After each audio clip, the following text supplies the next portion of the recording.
ഇന്നത്തെ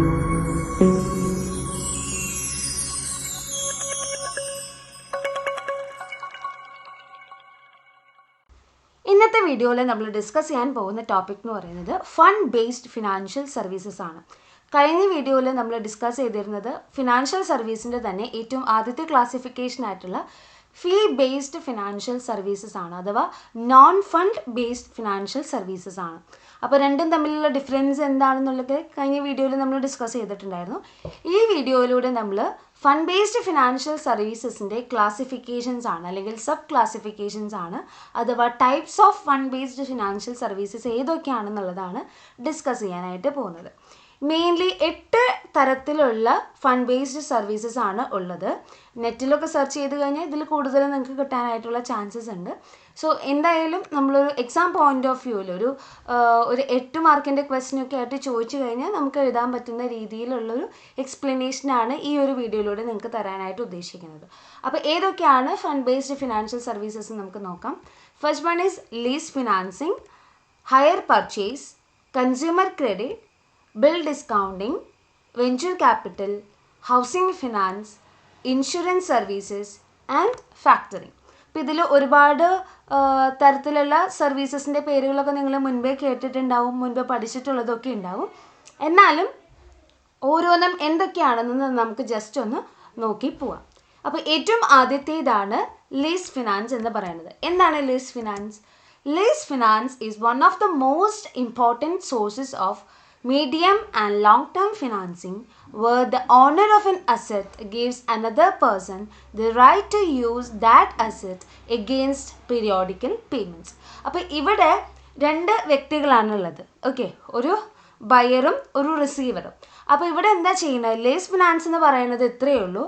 അതായത് long term അഥവാ മീഡിയം ടേം ഫിനാൻസിങ് ആണ് മെയിനായിട്ട് ഈ ലീസ് ഫിനാൻസിങ്ങിലൂടെ നമുക്ക് കാണാനായിട്ട് സാധിക്കുന്നത്. അപ്പോൾ ഒരു പെർട്ടിക്കുലർ അസറ്റിൻ്റെ ഓണർ വേറൊരു വ്യക്തിക്ക് ആ പെർട്ടിക്കുലർ അസറ്റ് യൂസ് ചെയ്യാനുള്ള ഒരു റൈറ്റ് കൊടുക്കുകയാണ്. ഓക്കെ, അത് അതിൻ്റെ പീരീഡ് എന്ന് പറയുന്നത് ഒരുപാട് ഡ്യൂറേഷൻ കൂടുതലുള്ളതാവും. ചിലപ്പോൾ ഒരു 20 വർഷമോ അല്ലെങ്കിൽ ഒരു 30 വർഷമോ 40 വർഷമോ അങ്ങനെയൊക്കെ ടൈം പീരീഡ് ഉണ്ടാവുമായിരിക്കും. അപ്പോൾ ഈ ടൈം പീരീഡിലേക്ക് വേണ്ടിയിട്ട് ആ പെർട്ടിക്കുലർ അസറ്റ് യൂസ് ചെയ്യാനുള്ള റൈറ്റ് അതിൻ്റെ ഓണർ വേറൊരാൾക്ക് കൊടുക്കുകയാണ്. അതിനു വേണ്ടി അതിൻ്റെ കൺസിഡറേഷൻ എന്നുള്ള നിലയ്ക്ക് ഒരു പീരിയോഡിക്കൽ പേയ്മെൻറ്റ്സ് ആര് കൊടുക്കും? ഈ യൂസ് ചെയ്യുന്ന വ്യക്തി അതിൻ്റെ ഓണർക്ക് കൊടുക്കുന്നുണ്ടാവും. അപ്പോൾ ഇത്തരത്തിലുള്ള ഒരു ഫിനാൻഷ്യൽ സർവീസാണ് എന്തെന്ന് പറയുന്നത്? ലീസ് ഫിനാൻസിങ് എന്ന് പറയുന്നത്. It is an arrangement that provide A firm with the use and control over assets without buying and owing the same. അതായത് ഒരു അസറ്റ് സ്വന്തമായിട്ട് പർച്ചേസ് ചെയ്യാതെ തന്നെ ആ പെർട്ടിക്കുലർ അസറ്റിൻ്റെ യൂസേജും, അതായത് ആ പെർട്ടിക്കുലർ അസറ്റ് യൂസ് ചെയ്യാനുള്ളതും അതിൻ്റെ പേരിലുള്ള കംപ്ലീറ്റ് കൺട്രോളും കൈമാറുന്ന ഒരു അറേഞ്ച്മെൻ്റ് ആണ് എന്തിൽ കാണാൻ സാധിക്കുന്നത്? ലീസ് ഫിനാൻസിങ്ങിൽ കാണാനായിട്ട് സാധിക്കുന്നത്. Okay, the owner of the asset is known as lessor and the user is known as lessee. അപ്പോൾ നമ്മൾ പറഞ്ഞു 2 പാർട്ടീസ് ഉണ്ടാവും. അസറ്റിൻ്റെ ഓണറും ഉണ്ടാവും, അത് ഉപയോഗിക്കാൻ കൊടുക്കുന്ന വ്യക്തി ഉണ്ടാവും. ആർക്കാണോ ഉപയോഗിക്കുന്ന ആൾക്ക് അങ്ങനെ ഒരു വ്യക്തി ഉണ്ടാവും. അപ്പോൾ ഓണർ ഓഫ് ദ അസറ്റിനെ നമ്മൾ വിളിക്കുന്ന പേരാണ് ലെസർ, ആൻഡ് അത് യൂസ് ചെയ്യുന്ന ആളെ വിളിക്കുന്ന പേരാണ് ലെസി. ഓക്കെ, അപ്പോൾ ലീസ് ഫിനാൻസിങ്ങിൻ്റെ ഒരു ഐഡിയ നിങ്ങൾക്ക് കിട്ടിയെന്ന് വിചാരിക്കുന്നു. ഇനി നമുക്ക് രണ്ടാമത്തെ ഫണ്ട് ബേസ്ഡ് സർവീസ് ഏതാണെന്ന് നോക്കാം. And that is higher purchase. Higher purchase എന്നുള്ള ടേം നിങ്ങൾക്ക് എല്ലാവർക്കും നല്ലപോലെ പരിചയമുള്ളൊരു ടേമാണ്. ഓൾറെഡി 2nd സെമസ്റ്ററിൽ ഫിനാൻഷ്യൽ അക്കൗണ്ടിങ്ങിൽ ഒരു മൊഡ്യൂളായിട്ട് ഈ ഹയർ പർച്ചേസ് ട്രാൻസാക്ഷൻസും അതിൻ്റെ അക്കൗണ്ടിങ് ട്രീറ്റ്മെൻറ്റും നമ്മൾ പഠിച്ചിട്ടുള്ളതാണ്. അപ്പോൾ ഹയർ പർച്ചേസ് എന്ന് വെച്ച് കഴിഞ്ഞിട്ടുണ്ടെങ്കിൽ എന്താണ്? ഒരു പെർട്ടിക്കുലർ അസറ്റ് ഒരു സെല്ലർ ഒരു ബയർക്ക് ഇൻസ്റ്റാൾമെൻറ്റ് ബേസിസിൽ പേയ്മെൻറ്റ് എന്നുള്ളൊരു എഗ്രിമെൻറ്റോട് കൂടിയിട്ട് കൊടുക്കുന്നതാണ് ഹയർ പർച്ചേസ് സിസ്റ്റം എന്ന് പറയുന്നത്. അപ്പോൾ നമുക്ക് അതിൻ്റെ കൂടുതൽ ഡീറ്റെയിൽസ് കാണാം. Higher purchase is an arrangement made while buying expensive goods. ഒരുപാട് എക്സ്പെൻസീവ് ആയിട്ടുള്ള ഗുഡ്സ് പർച്ചേസ് ചെയ്യുന്ന സമയത്ത് ഒരു ബയറും സെല്ലറും എൻറ്റർ ചെയ്യുന്ന ഒരു എഗ്രിമെൻ്റ് ആണ്, അല്ലെങ്കിൽ ഒരു കോൺട്രാക്റ്റ് ആണ് ഹയർ പർച്ചേസ് എന്ന് പറയുന്നത്.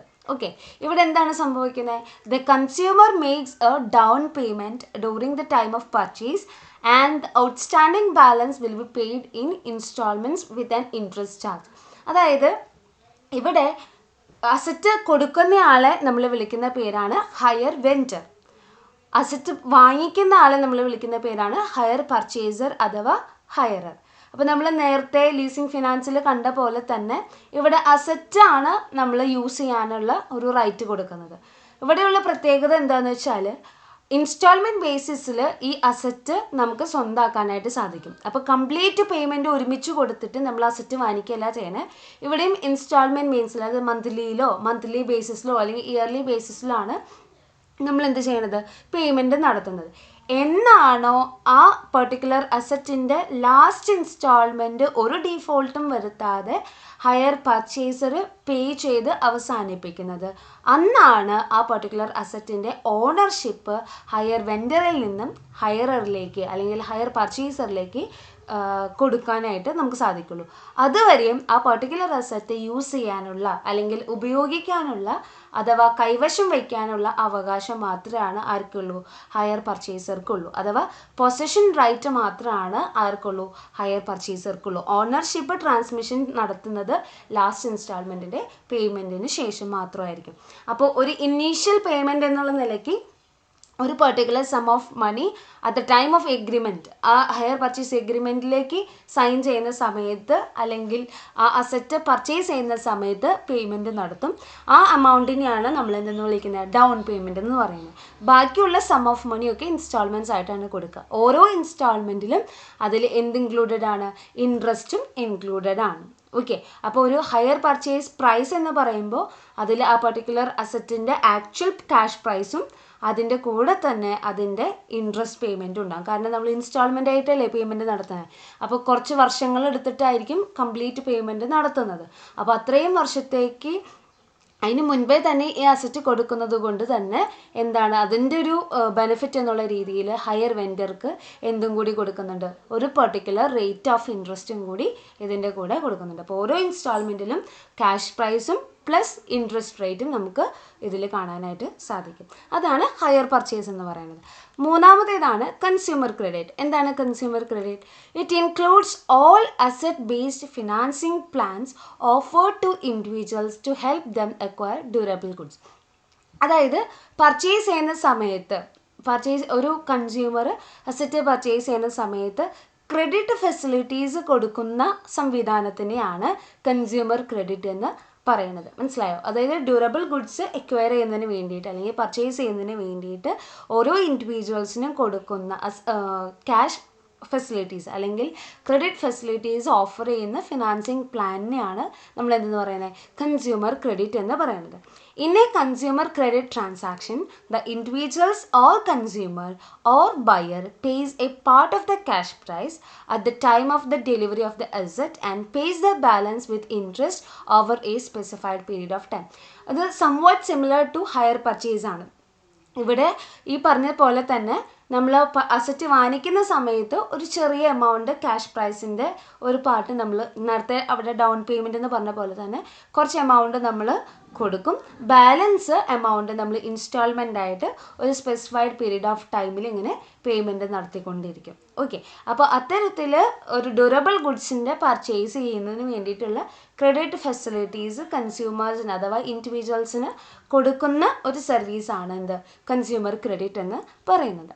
നെക്സ്റ്റ് ഇമ്പോർട്ടൻ്റ് ആയിട്ടുള്ള ഒരു ഫണ്ട് ബേസ്ഡ് ഫിനാൻഷ്യൽ സർവീസാണ് ബിൽ ഡിസ്കൗണ്ടിങ്. ഈ ബിൽ ഡിസ്കൗണ്ടിങ്ങും നിങ്ങൾ പലപ്പോഴും കേട്ടിട്ടുള്ള ഒരു ടേമാണ്. നമുക്ക് നോക്കാം എന്താണ് ബിൽ ഡിസ്കൗണ്ടിങ് എന്ന് പറയുന്നത്.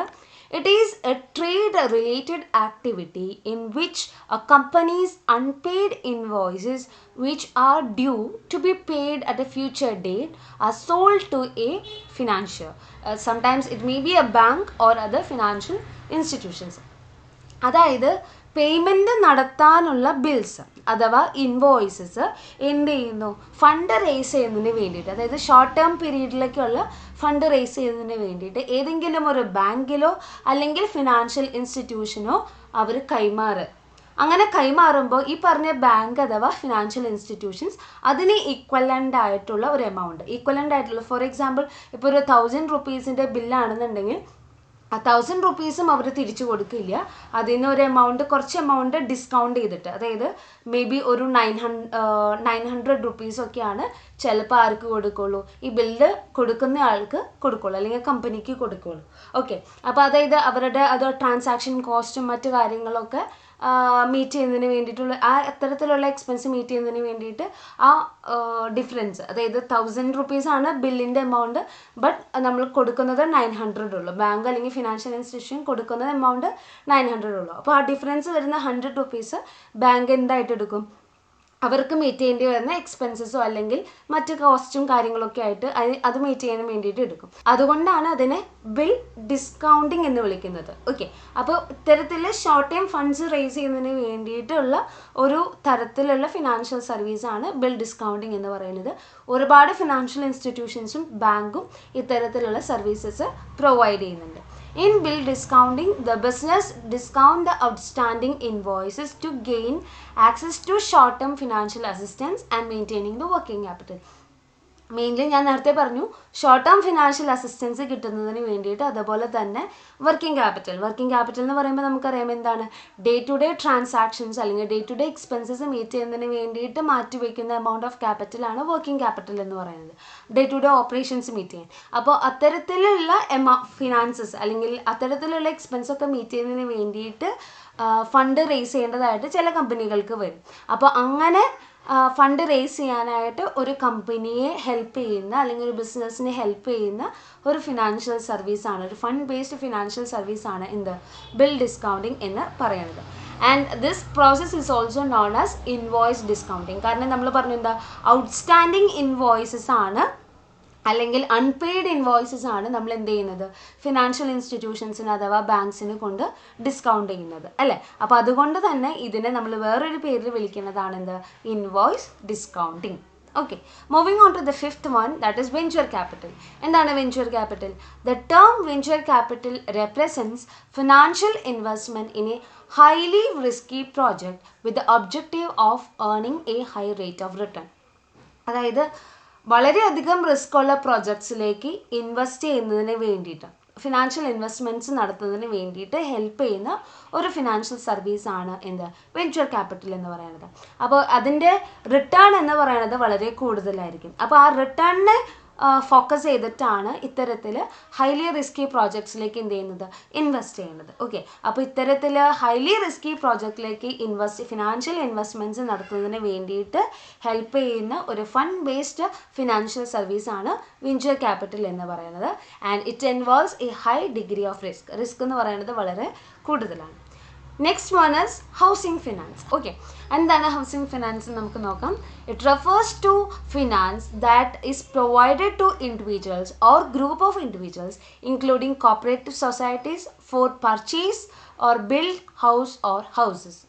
ആ പേരിൽ തന്നെ നമുക്ക് കൃത്യമായിട്ട് അതിൻ്റെ കാര്യം മനസ്സിലാക്കാനായിട്ട് പറ്റും. എന്താണ്, ഒരു ബിൽഡിംഗ് അല്ലെങ്കിൽ ഒരു ഹൗസ് ബിൽഡ് ചെയ്യുന്നതിന് വേണ്ടിയിട്ടോ പർച്ചേസ് ചെയ്യുന്നതിന് വേണ്ടിയിട്ടോ പ്രൊവൈഡ് ചെയ്യുന്ന ഫിനാൻഷ്യൽ അസിസ്റ്റൻസ് ആണ് ഹൗസിംഗ് ഫിനാൻസ് എന്നുള്ള സർവീസ് കൊണ്ട് നമ്മൾ ഉദ്ദേശിക്കുന്നത്. ഓക്കെ, അപ്പോൾ ഇൻഡിവിജ്വൽസ് ആവാം, അല്ലെങ്കിൽ കോപ്പറേറ്റീവ് സൊസൈറ്റീസ് ആവാം, അല്ലെങ്കിൽ ഏതെങ്കിലും തരത്തിലുള്ള ബിസിനസ്സോ ഫേംസോ കൺസേൺസോ ഒക്കെ ആവാം. അപ്പോൾ അവർക്ക് ഹൗസിംഗ് ഫെസിലിറ്റീസ് പ്രൊവൈഡ് ചെയ്യുന്നതിന് വേണ്ടിയിട്ട് ബിൽഡിങ്സ് പർച്ചേസ് ചെയ്യുക അല്ലെങ്കിൽ ബിൽഡിംഗ് കൺസ്ട്രക്റ്റ് ചെയ്യുക, അങ്ങനെയുള്ള കാര്യങ്ങൾക്കൊക്കെ വേണ്ടി ഫിനാൻസ് പ്രൊവൈഡ് ചെയ്യുന്ന ഫിനാൻഷ്യൽ സർവീസിനെയാണ് ഹൗസിംഗ് ഫിനാൻസ് എന്ന് നമ്മൾ പറയുന്നത്.